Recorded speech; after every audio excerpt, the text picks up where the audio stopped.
Good Sunday morning, friends. It's me, Terry Lambertson. I don't normally do videos on Sunday, as you all know, but I'm here today with a short masterclass in how to navigate the holidays. For some of us, being with the family and everything is a wonderful thing, and we can't wait to get there. But for others, for a variety of reasons, it's difficult. So I wanted to come on today, as I have in past years, with a master class in how to navigate dicey family relations over the holidays. The first thing that I would ask you to do is, of course, pray and seek discernment. Talk to a trusted friend or relation about how to just make it work and be more comfortable for you and what it is that God wants for you to do in this season. Because he may want you to go. Because you might be the only Jesus that they see that day. So I'm going to come now with some hints about how to make this more easy and more comfortable. The first thing is the setting. Okay? Where you're at and who you're with. Consider hosting. Because when you host, it's your house and your rules, and you are perfectly within your right to ask Uncle John to not talk about politics or ask Aunt Jane, not to speak on whatever she is because it's, I don't know, annoying. The second thing about your setting is consider eating out. Because when you eat out at a restaurant, everybody has their out in public manners on, and things that might go on in somebody's home aren't going to go on in public. The third thing that I would say is opt out of dicey conversations. Okay, if something, for me, there's two things that happen. Politics, and why is it that when we gather as a family, people want to talk about the ones that aren't there?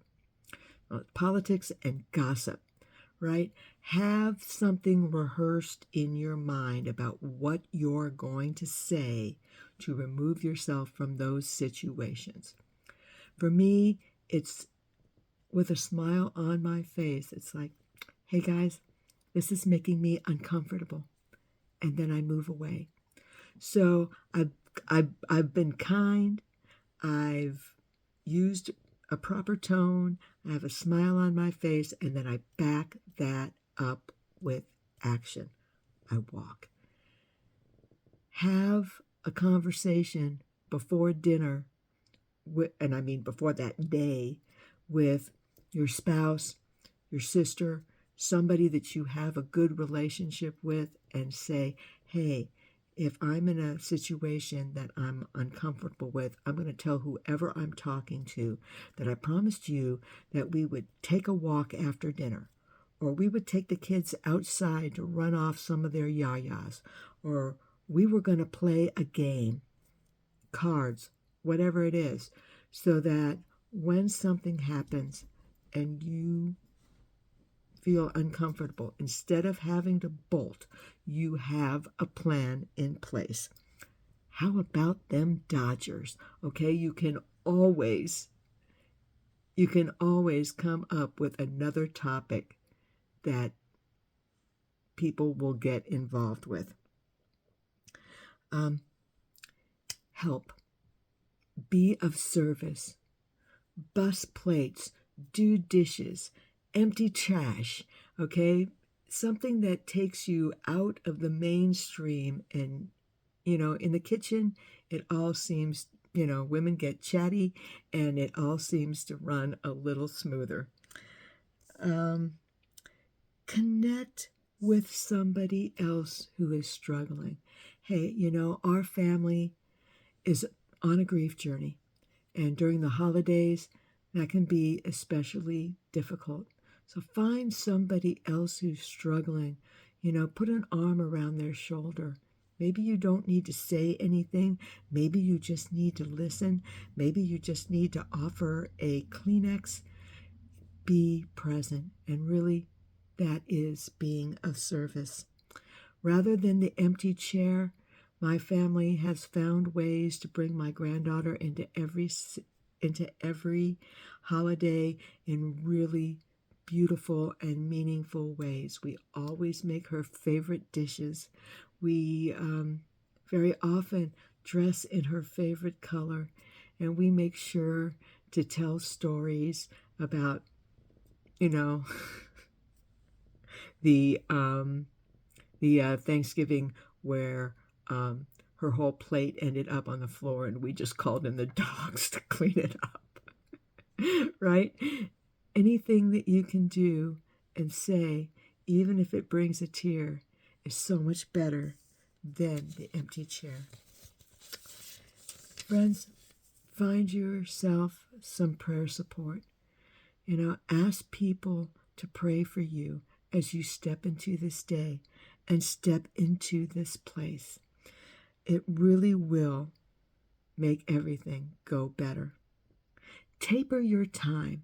Okay, if your family is the type of thing that gets together at noon and eats dinner at 6 and play games till 9 or 10, and that is all just too much for you, taper your time. Let your hostess know that you'll be there at 4 or 5. Leave early. The kids are really tired and they're getting really obnoxious. I'm just going to take them home and put them to bed. Nobody's going to fault you for that. For some of us, it's going to be a don't go altogether. And for me, just as an aside, is that I have always done my own Thanksgiving dinner on Friday. So Friday, when my kids were small, we would choose an actor and I would rent a bunch of movies with that actor in it. We would watch movies all day while I cooked. And then right before dinner got ready, we would all, bathe and get dressed up and sit down and have a nice dinner for that.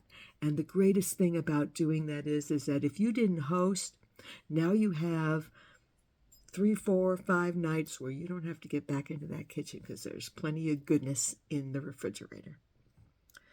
Lastly, friends, your mindset.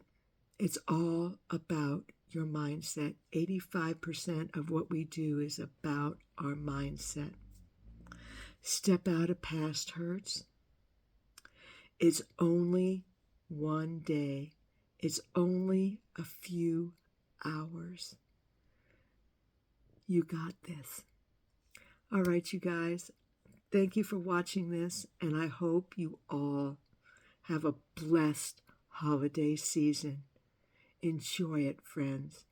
I hope I've given you some hint, some clue that'll make it a little better for you or somebody you know this year. I'll be back with you again for Meyer Monday on Monday, friends. I'll see you then. Bye now.